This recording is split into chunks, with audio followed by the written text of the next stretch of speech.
Great Spirit, Namaste. Saints and sages of all times and all places, Namaste. O ye pathmakers of old, Namaste. Ancestors, ancestors, ancestors of all of the lineages to whom we attune, Namaste. Most beloved and precious Ishtadevata, in all of thy names and all of thy forms, Namaste. Om Shri Babaji Namaha. Om Shri Lahiri Mahasayaji Namaha. Om Shri Yukteswarji Namaha. Om Shri Paramahansivanandaji Namaha. Om Shri Shaliji Namaha. Om Shri Swami Kriyanandaji Namaha. May our time together be blessed. May it be joy-filled. May we each have that which we need. May the Sangha be blessed, the teachings be strengthened. Om Shanti, Shanti, Shanti. Namaste ji, welcome.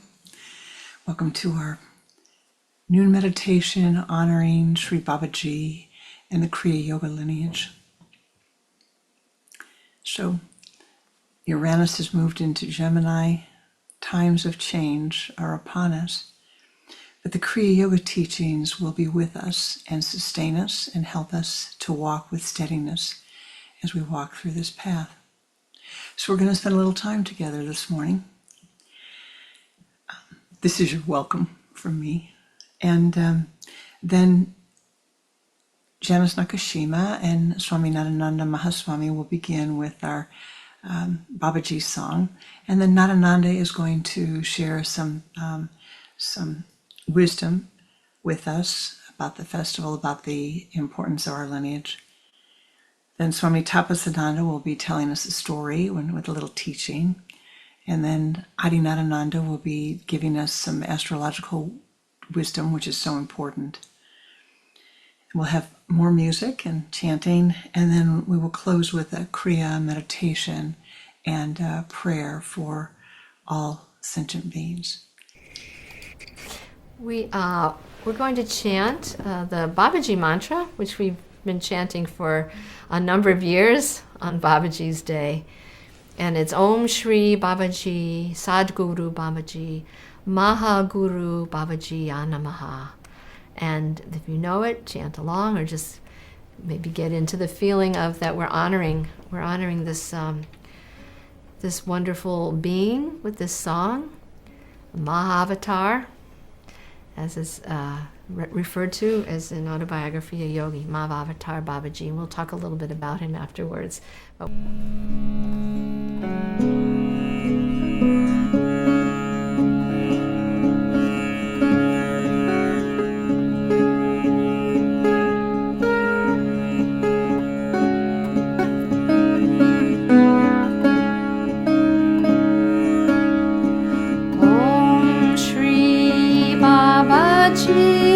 Sadguru Babaji, Mahaguru Babaji, Yanamaha. Om Shri Babaji, Sadguru Babaji, Mahaguru Babaji, Yanamaha. Babaji, Sadguru Babaji, Mahaguru Babaji, Yanamaha. Take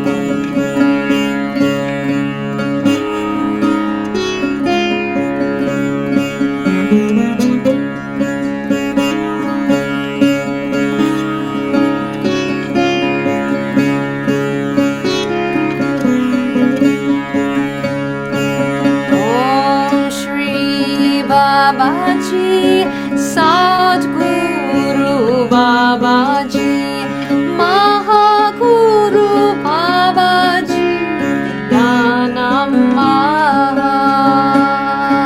Om Shri Babaji, Sadguru Babaji, Mahaguru Babaji, Yanamah.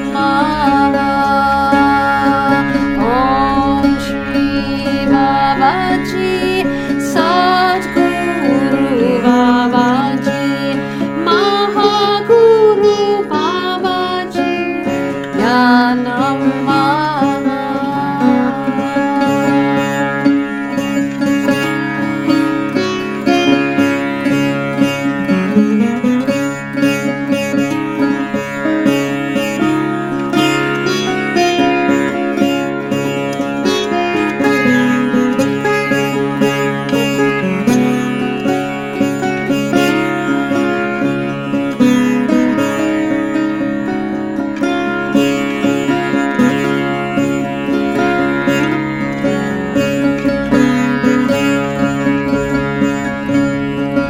Om Shri Babaji, Sadguru Babaji, Mahaguru Babaji, Nanamah.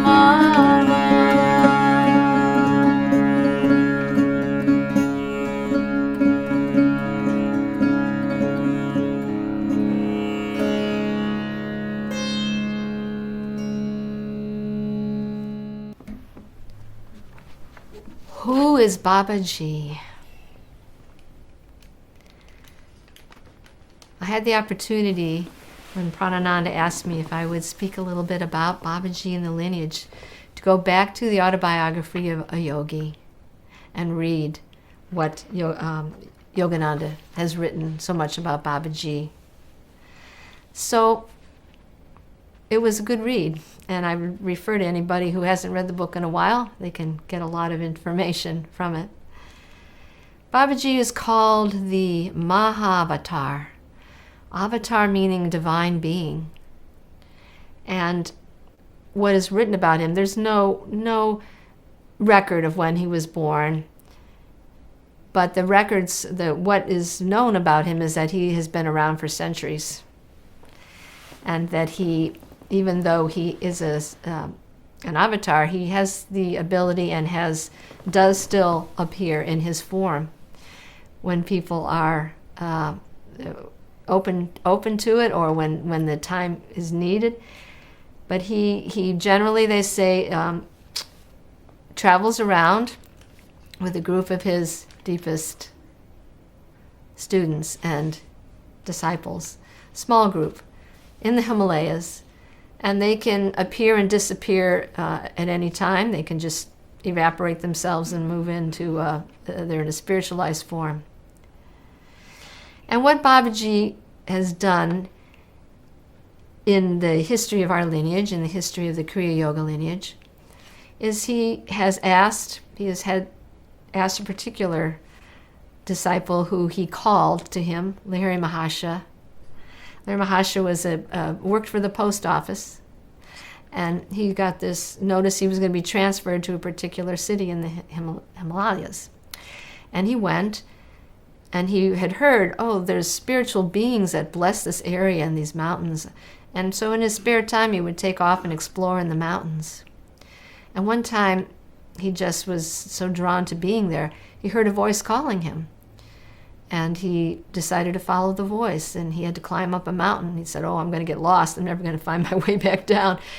But he found where the voice was, and there was a young man sitting there, and invited him in. Yes, I'm the one calling you. Do you know where you are? Do you recognize any of this? No. And suddenly he had an awareness. Babaji gave him the awareness that he had been with him many, many lifetimes, or at least some strong lifetimes. And he recognized that it was Babaji calling him. And Babaji gave him many experiences during those 10 days he was in the Himalayas. The people back in the town just thought he got lost up there. But he was there for several days. And in that process of those days, he told him, Larry Mahasha said, I want to just stay here and be with you. He said, no, you can't. You have to go back. It is your job to teach Kriya. Teach Kriya to anyone who wants to learn it. And that was a change that Larry Mahasha made from the direction of Babaji, that Kriya could now be just taught freely, rather than just being under certain circumstances and certain constrictures and who could learn it and who couldn't learn it. And so he went back to his job. He also was teaching, and people would come to see him. And he worked until he retired. And then at that point, he could devote more time to his yoga practices. Larry Mahasha is called the yoga avatar, the embodiment of yoga. And although one of the things that he didn't want to be made into a public figure, he didn't want to have any fuss about him at all. And when people wanted to turn him into something like that, I thought this quote was lovely. He said, "Let the fragrance of the Kriya flower be wafted naturally without any display. Its seeds will take root in the soul of spiritually fertile hearts." And meanwhile, he's copying and commentating on all these ancient scriptures, and so those have been collected, and people can read his writings. Sri Yukeswar, we always say that. Yukeswar, he was a disciple of Larry Mahasha. And he also had an experience of Babaji. Larry Mahasha said, you should go check out the Kumbh Mela. And his experience there was, this isn't really, I don't really like this. I think there's just people looking for money, and he was called over to be with someone who was a spiritual being, and he sat with him, and he said, yes, well, there is some of that, but you don't judge. You don't judge the whole. There's many good people here as well. You don't judge everyone by the faults of many. And he told him several things.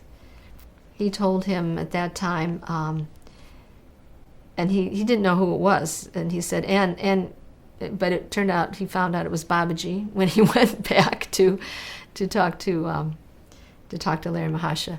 But he was told, and he was shown that he needed to serve. Larry Mahasha also went through this experience, that he needed to serve all life. And he became a great teacher as well. He received the title of Jnana Avatar, which means incarnation of wisdom. And he was the guru of Yogananda.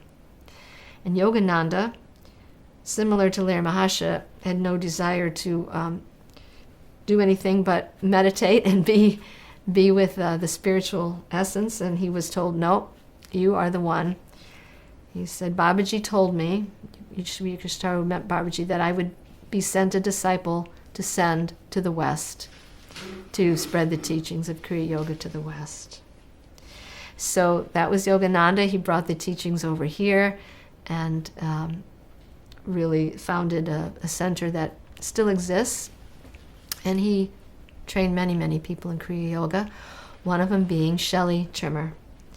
Shelley Trimmer is the one who went and he wasn't sure. He heard about Yogananda. He was heading over out west to meet with another person who wasn't available at the time. So he said, I'll just go check out Yogananda. And so that's where he stayed for a number of years, studying with Yogananda. He did not become a Swami, because Yogananda's is the way Shelley talks about it, is Yogananda. Yogananda was only ordaining people who were going to be celibate monks and nuns, and she wanted to ordain Yogananda's Shelley, but Shelley said, no, I can't take ordination. I know I'm going to be married. I've already seen who my wife is going to be. So like Larry Mahasha, another householder, and stayed more in the background, didn't want publicity, didn't want anything fuss made about him, but people found him and people learned from him. And Kriyananda was one of those individuals who heard about a yogi-type person living up in Wisconsin. And he went to visit and became the disciple of Yogananda and the one who would open the center here in Chicago to teach Kriya Yoga, which is where many of us were drawn to learn. I wanted to share, too, just a moment of my own experience of coming into the lineage, as many of us have our own individual experiences. I came to Chicago to go to college in 1974, sat in the assistant dean's office, and he was going through some courses I might take, along with all the music courses that were required, and because there was some sections of assigned courses, and one of them, we needed to take 4 courses in philosophy and religion over the 4 years of college. And he said, well, here's one, Oriental Philosophies. Does that sound good? I said, yeah, that sounds good. I'd like to take that course. I signed up for that course, and the first textbook we were given was Autobiography of a Yogi, and made a huge impression on me. But there was this, I didn't actually finish the book during the course. I read more of it during the summer when school was out. And there was a part in there that said, anyone who wishes to at any time receive a blessing, all they need to do is sincerely say the name of Babaji and they will receive that blessing. And I said, well, I'm going to do that. And I did. And I don't remember exactly when and how it all happened that I started taking yoga classes. I might have been starting taking yoga classes before I read that. I don't even remember. But as I took the yoga classes with a teacher in Chicago, Priscilla, Swami Mahatarananda, she said, well, you should come down and see the yoga temple sometime. And I didn't want anything to do with that. But eventually I did. And then somehow I found out, oh, this is connected with the Kriya lineage that's mentioned in Autobiography of a Yogi. And so that was my future there. And so I think it's really helpful to know. I was reminded of that quote in the Autobiography of a Yogi of when, if you need a blessing sometime, spiritual blessing, you can sincerely call on Babaji.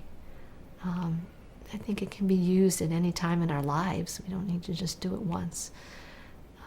So that is what we celebrate today. We celebrate these teachings. We celebrate the teachings that have been passed down to all of us who've studied with Kriyananda, and all of you who have studied with the courses at the temple. And so we honor that and we celebrate it today with this Babaji Festival. Thank you, Nadanandaji. And now, Swami Tapas Ananda, Sharon Stephenson, as she is better known to some, is going to share a story with us. Namaste, Swamiji. Yeah. Namaste. So today's theme is finding equanimity in time of change. Kriya Yoga teachings through a living lineage. So yes, we are in times of change. All of life is change, but especially now we have seems like more change than usual with climate change, political change, job change, lots of change. So this is a story so I'm going to tell you a story about the farmer and his horse, which many of you have heard. But first I want to define equanimity, since our theme is finding equanimity in time of change. So the dictionary expresses it as mental calmness and evenness of temper, especially in a difficult situation. So mental calmness and evenness of temper. And this means that your mind is flexible enough to stay calm and stable during stressful or unpleasant situations, or as what the story will show, in situations that appear to be unpleasant. So many of you know this story about the Zen farmer who had a horse, and he was very happily taking care of his farm, and the horse would help him plow and just keep the farm healthy. Well, one day the horse ran away, and the neighbors found out about this, and they said, "Oh, that's terrible. Oh, that's bad luck." And the farmer said, "Is that so? Who knows? Good luck, bad luck? Hard to say." Well, eventually the horse came back and he brought a whole bunch of other horses with him, wild horses. And the neighbors found out and they said, "Oh, that's good luck. That's good." And the farmer said, "Is that so? Good luck, bad luck, who knows? Bad luck, good, you know." Anyway, so so he's got all these horses and his son comes to visit. And his son is training one of the horses. Well, unfortunately, he fell off the horse and broke his leg. So the neighbors found out about it and they said, "Oh, that's terrible. Oh, such bad luck." And the farmer said, "Is that so? Good luck, bad luck, who knows?" So about a month later, a war broke out in the country, and the army came to conscript eligible, fit young men to join the army. And of course, the son couldn't go. He had a broken leg. He was still healing. The farmer was relieved. The neighbor said, "Oh, what good luck." And the farmer said, "Is that so? Good luck, bad luck, who knows?" Anyway, so things seem good, things seem bad, things change. All of life is change, and we just go with the changes. Um, so what we want to do is live in the moment. When we're in the moment, we're much more ready to know what needs to be done, think of solutions to problems. Um, so when now is usually pretty good, but when change happens, we've got to do something, or we think we have to do something. We have a choice. We can either work toward making a new change, or we can accept the change, accept what is, or we can do as Kriyananda suggests, adapt, adjust, adapt, and acclimatize. Because you never know how things are going to work out. So we can make a new change, accept what is, or adjust, adapt, and acclimatize to the change. So there's a serenity prayer that is very common in all different recovery programs, and it goes, "God, grant me the serenity to accept the things I cannot change, the courage to change the things I can, and wisdom to know the difference." So the three components there are serenity, courage, and wisdom. Serenity to find peace with the way things are. They're not always under our control. We have very little control over anything other than our own thoughts and our actions. Everything else is not in our control. So we find peace with things outside our control. We have courage to take the actions that we can take to make a change. And the wisdom is discerning. Is this my problem? Is it not my problem? Should I step in? Should I step back? You know, just to know what we should do. So it's really a plea for emotional calmness, to have courage and wisdom to navigate life's challenges and finding peace in accepting what cannot be altered by us. Another quote, it's saying is living one day at a time, enjoying one moment at a time, or be here now. And when we're here in the moment, we're much more calmer and likely to make good choices. And as I said, our only choices are over our actions and our thoughts. And when contemplating our thoughts, we want our thoughts to be useful.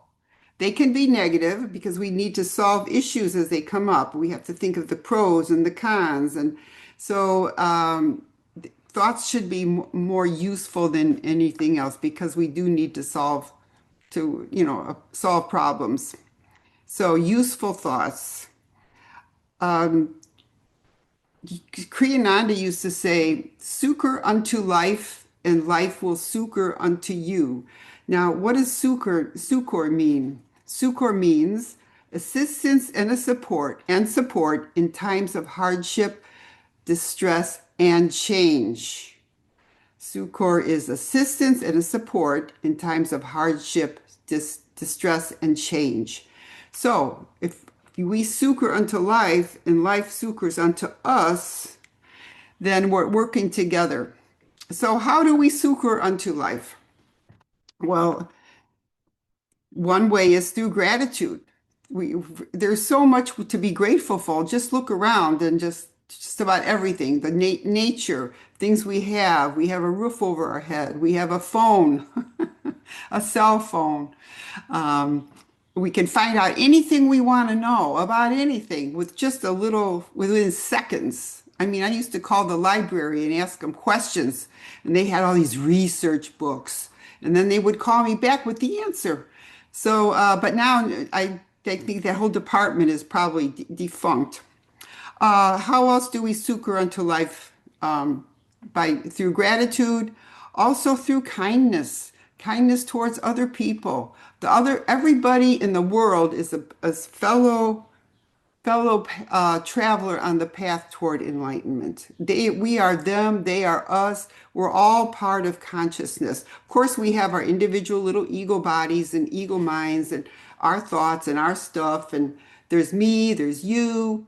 And we're separate on one level, but on another level, we're all part of one consciousness. So when you look at a person, total stranger even, you can look at them and say, yes. And you can feel a connection with them and a love, even though you have no idea who they are in their body. You know that there's the connection. There's the oneness. There's the reality that we are all connected. And so we can never hate anybody or wish ill on anybody. You can just look at a total stranger and say, I hope they're having a fabulous day and mean it. Anyway, so kindness and compassion, respecting life, other people, nature. Pick up a piece of litter on the ground. It makes the grass look better without it. Appreciate trees. Trees are just beautiful. They add shade, they add beauty, they add health, actually. I heard recently that you should touch a tree every day. You don't have to hug it. They used to say hug a tree.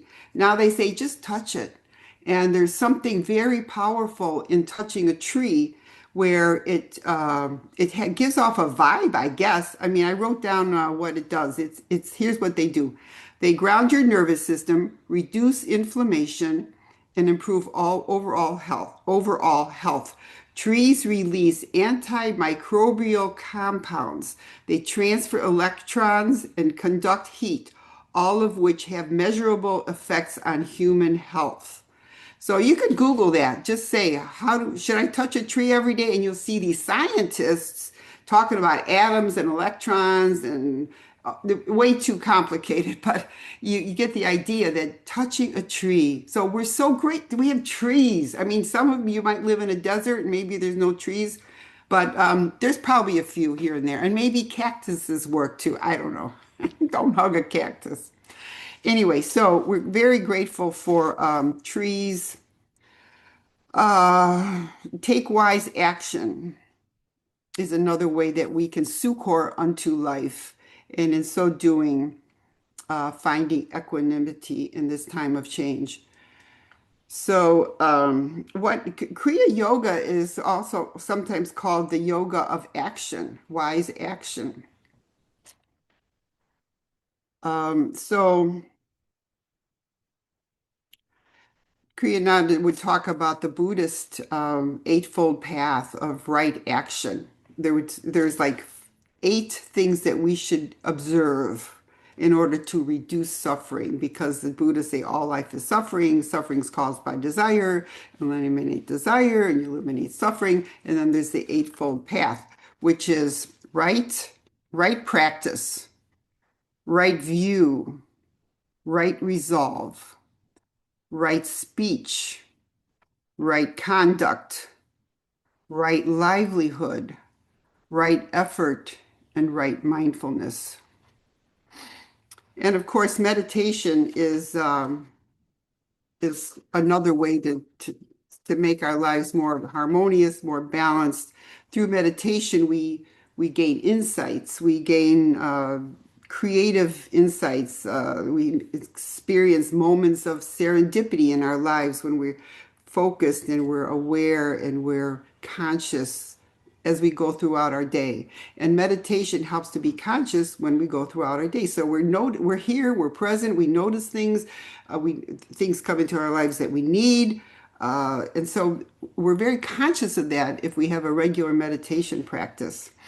And of course, meditation, the ultimate goal is samadhi and merging with the divine, merging with higher consciousness, experiencing higher planes of existence. So, so meditation leads to the awakening that all life is sacred, and when you know that, it's just so much better. So the times of change don't seem to be as stressful as they could be if you weren't aware of the connection and the totality of reality. So that was another thing Kriyananda would say, meditate, meditate, meditate. If he had one message, that was it. Meditate, meditate, meditate. So we're very grateful to the lineage for all their teachings of meditation as a pathway to truth. And who knows, we could get enlightened. Who knows? It could happen or not. And meanwhile, we're just happier in our lives. And the newscaster, what's his name? 10% Happier. He wrote a book called 10% Happier. He had done meditation and he thought, yeah, this is good. And he wrote a book about how it made him 10% happier. Well, was a big seller. Dan Harris, that's his name. A big bestseller. Everybody loved it. And then the publishers wanted to have a sequel to it. They said, how about 20%? And he says, he thought about it, he thought, nah, 10%. So 10% happier makes it well worth doing, practicing. We're talking a few minutes a day, not an hour. So anyway, just to summarize, how do we find equanimity in times of change? Adjust, adapt, acclimatize, succor unto life, and life will succor unto you. Take positive action, meditate, meditate, meditate, and of course, be grateful. And after I finished writing up my notes, I thought, I wonder what the internet would say about that. So I asked I went online, I said, how do we find, what is the question? How do we find equanimity in a time of change? So I looked it up there, and it has some very good ideas. I'll just read them off to you. It says, embrace impermanence. Recognize that all experiences, both pleasure and painful, arise and pass away, which helps reduce craving and aversion. It says, practice mindfulness and meditation. Regularly observe your thoughts, emotions, and bodily sensations without judgment. This builds the ability to stay present and centered. Other ones are accept reality without judgment. Isolate challenges. Instead of feeling you got to solve a big problem all at once, break it down into little segments. Self-compassion. We're kind to other people, be kind to ourselves too. Eat healthy foods, take care of our bodies, take care of our minds through meditation, and get proper rest. And view change as constant. There's always change. Nothing stays the same. And recognize your own internal strength. Remind yourself of your capacity to handle challenges by recalling past instances where you successfully navigated change. So anyway, thank you. And I hope all of your changes in the future are easy ones. May you find equanimity in these times. And so, Shanti and happy Babaji Day. Thank you so much, Swamiji. That was just a joy. Thank you so much. You're welcome. Nadananda and Janice, could we have a little meditative music before Adi Nadananda?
Thank you.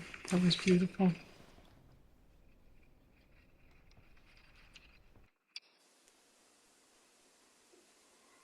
And in this Kriya Yoga tradition of ours, the science of astrology is vital. It is an integral part of our tradition. And so Swami Adinadananda, Marcia Sachs, will be sharing some wisdom in that realm. Welcome once again to our celebration of the lineage. This is my astrology talk, which I'm calling the Mystic Trine of Awakening.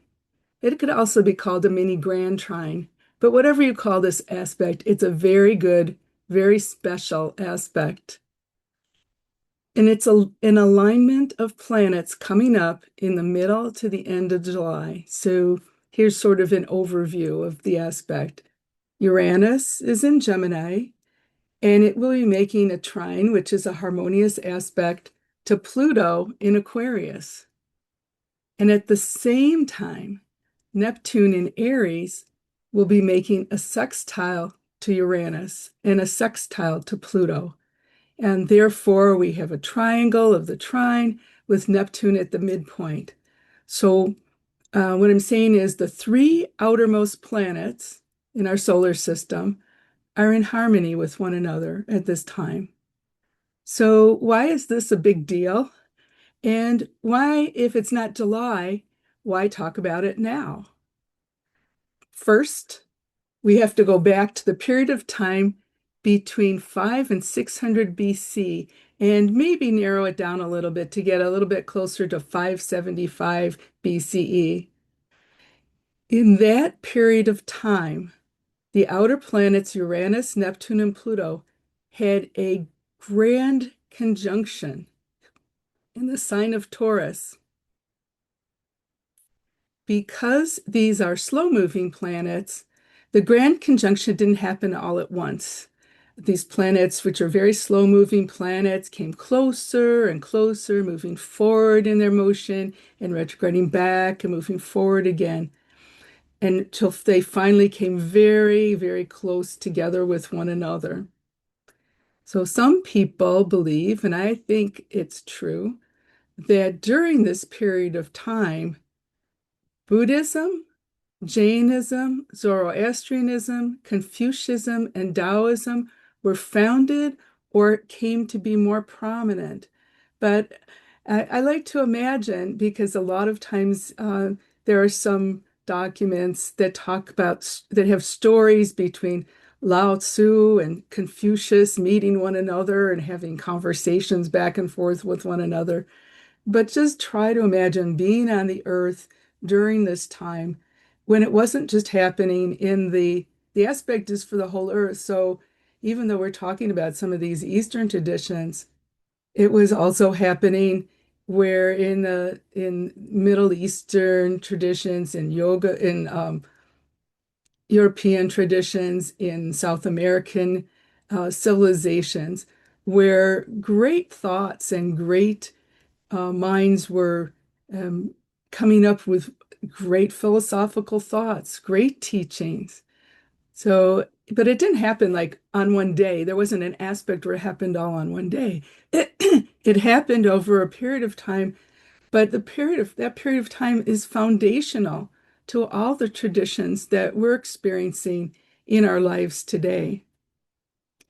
But since that grand conjunction, which happens only once every thousands and thousands and thousands of years. So that only happened once, but every time since then, every time those three planets, even if it's just two of the planets, come into a conjunction or other aspect, they carry the vibration, they carry the aura, they carry the essence or the awakening of that grand conjunction. And the example I really like to use is the years 1965 and 66, since I was alive during that time. And that was when Uranus was conjuncting Pluto. So for those of you who can remember those years and how things, at least appeared to me to be awakening and transforming, um, they, that was a very special time. That was before I knew astrology and knew that the planets had anything to do with it. It was just something you could see in the news. It was a time of change. It was a time, as was pointed out, there's always a time of change. But there was something very special I felt that was happening at that time. And those of you who were born in 65 and 66, you might think about, that you're carrying that essence of awakening within you. So, and right around that time, 1965 or 66, Swami Kriyananda started teaching in the formal setting of the Temple of Kriya Yoga. And many people during that time started to be attracted to those new thoughts. They called it the New Age. They called it New Age ideas, when of course yoga is very old and very ancient. So we're looking at the middle to the end of July because it's helpful to plan ahead. We're looking at it now to take advantage of the aspect. How can we use that special energy, and what can we do now? So this is important to know. In order to get some real benefit out of a sextile trine, which is a harmonious aspect, we have to put some energy into it, because otherwise we'll just have a nice day, which is fine. But if we want to use that sextile or use that trine and use this mini grand trine, we want to do some things in our practice. And if we start now, well, hopefully we started 50 years ago, but what can we do now? We want to sustain our practice now and get the greater benefit out of this particular aspect. So of course, the first thing is meditate. Like Swamiji was saying, Kriyananda used to say, meditate, meditate, meditate. And the reason to say it more than once is because it's our most important practice. It's something that allows us to, among many other benefits, to attune to the more subtle things in life. And to be able, our meditation now will help us to be aware of the good things. I know in the times of changes that we're talking about, some of the news seems bad, just does. But as we attune to these more subtle inner states, we are aware that good things are happening all the time as well. So meditation will help us to gain access to the subtle realms and be aware of the energies available from this particular mini grand trine. Sometimes people say a magic trine. So be aware of the magic in life, to be aware of the good things in life. And then, so that's one thing we can do, we can begin to do, or if we're already doing it, maybe put, to help the energy of the sex sound trine, put a little tiny bit more energy in it, a little bit, 1 minute longer, a little bit more of intensity. So just something to think about. And then, of course, to pay attention to our dreams at night, not our dreams and goals. Those are important too. But for now, for this aspect, really pay attention to your dreams, because with great aspects comes greater dream awareness. And if you're already journaling your dreams and writing down your dreams and paying attention to your dreams, you may find they become more interesting, more helpful, more messages given from our own or higher consciousness to our waking consciousness.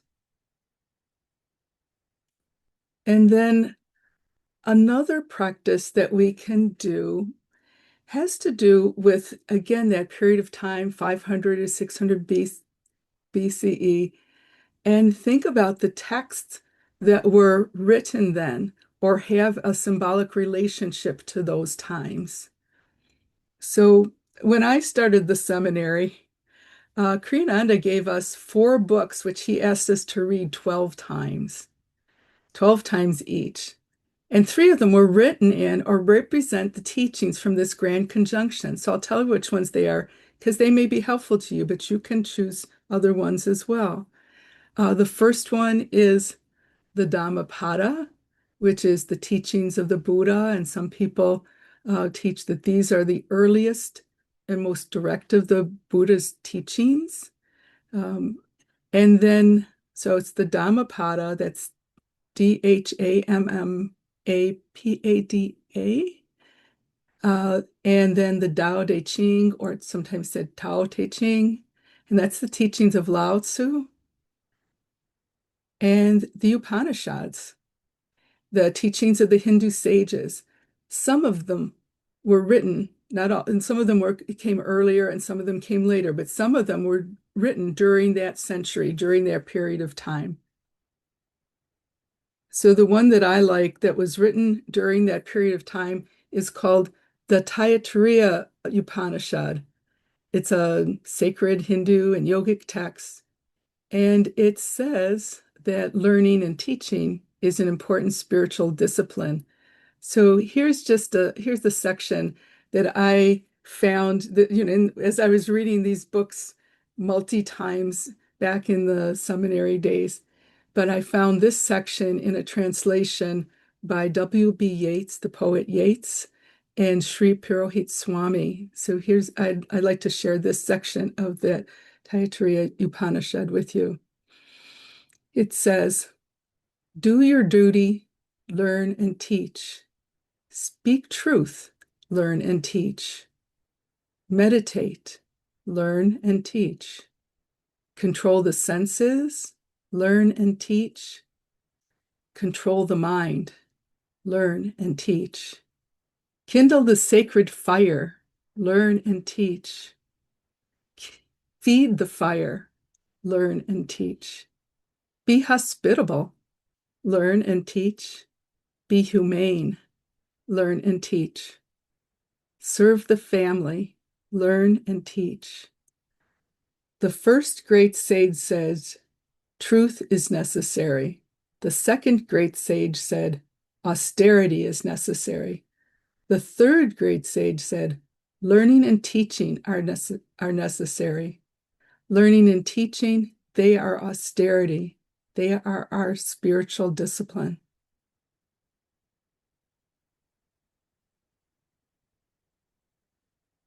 So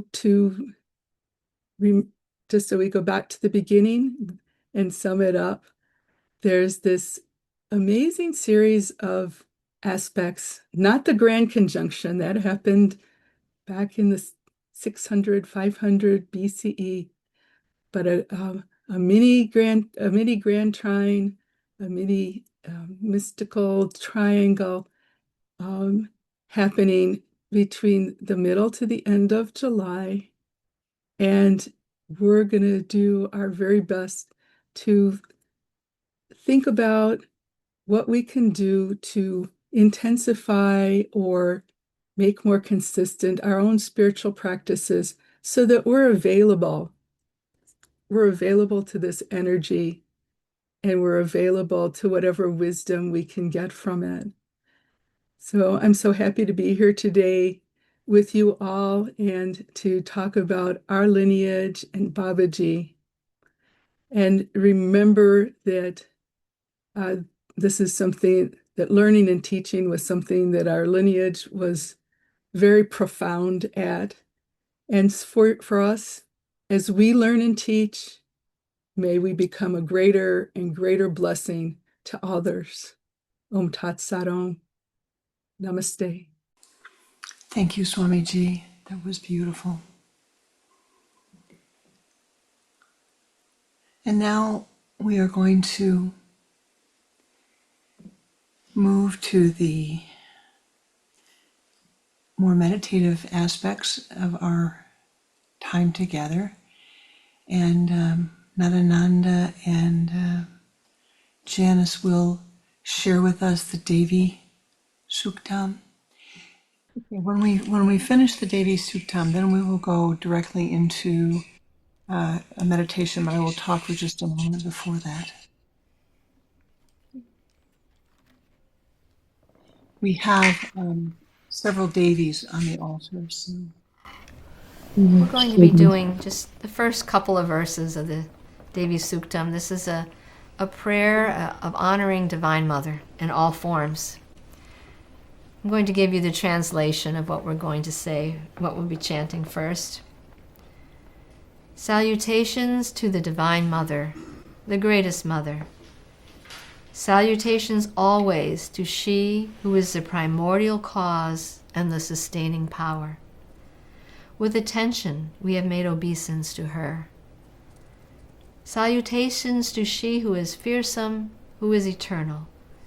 Salutations to Gauri, the supporter of the universe.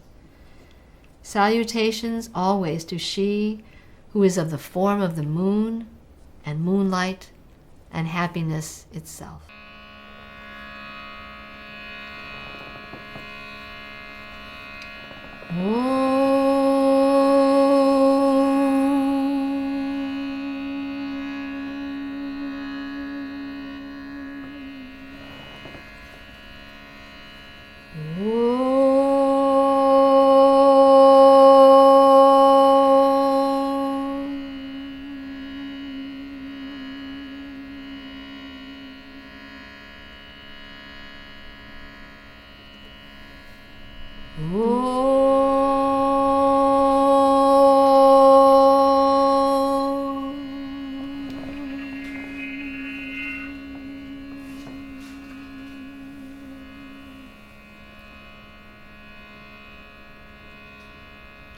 Namo Devye Mahadevye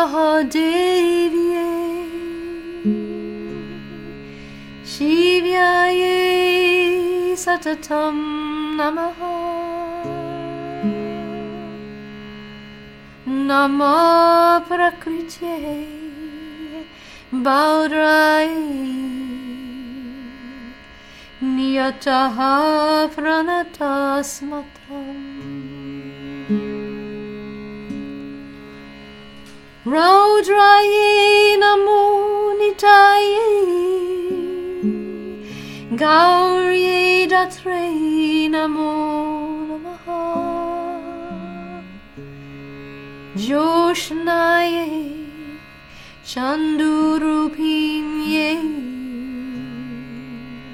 Sukaye satatam namaha.